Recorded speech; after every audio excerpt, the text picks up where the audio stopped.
नमस्कार महाराष्ट्र. कर्मचाऱ्यांचे माहे जुलै 2024च्या नियमित वेतन देयकाबाबत सुधारित सूचना निर्गमित झालेल्या आहे. वेतन पथकाकडून परिपत्रक निर्गमित.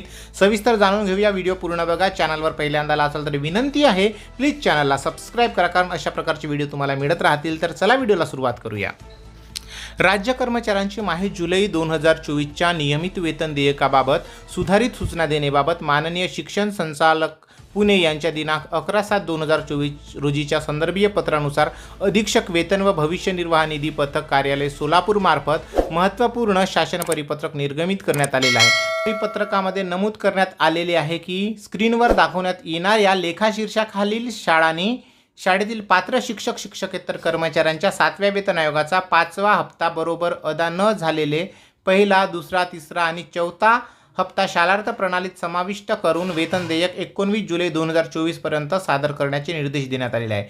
तसेच 7व्या वेतन आयोगाचा 5वा हप्ता शेवटचा असून सदर हप्त्यातून कोणताही कार्यरत व सेवानिवृत्त पात्र कर्मचारी वंचित राहणार नाही याची सर्व मुख्याध्यापक व प्राचार्य यांनी दक्षता घेण्याचे निर्देश देण्यात आलेले आहेत. तसेच पात्र असणाऱ्या कार्यरत व सेवानिवृत्त शिक्षक शिक्षकेतर कर्मचारी 7व्या वेतन आयोगातील फरकाचे हप्ते अदा करावायचे राहिल्यास त्यास संबंधित मुख्याध्यापक, प्राचार्य व लिपिक जबाबदार राहतील.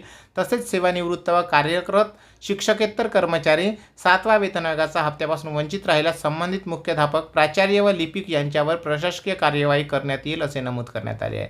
तसेच 7व्या वेतन आयोगाच्या हप्त्याची रक्कम दुबार अदा होणार नाही याची दक्षता घेण्याचे निर्देश देण्यात आलेले आहेत.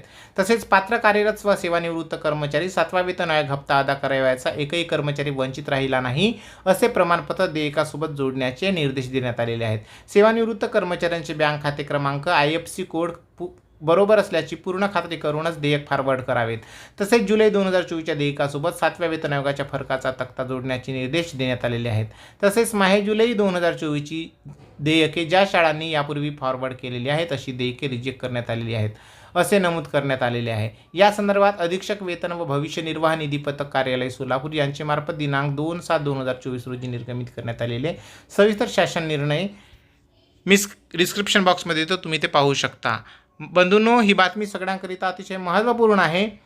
याचा अर्थ या परिपत्रकाद्वारे ज्या कुणाचे 7व्या वेतन आयोगाचा पहिला, दुसरा, तिसरा, 4था हप्ता अदा झालेला नाही या सगळ्यांना आता 5ही हप्ते एकाच वेळेस मिळणार आहेत. बातमी महत्त्वपूर्ण वाटली असेल तर एकमेकांना शेअर करा. चॅनलवर पहिल्यांदा आला असेल तर प्लीज सबस्क्राईब करून बेल बटन दाबायला विसरू नका.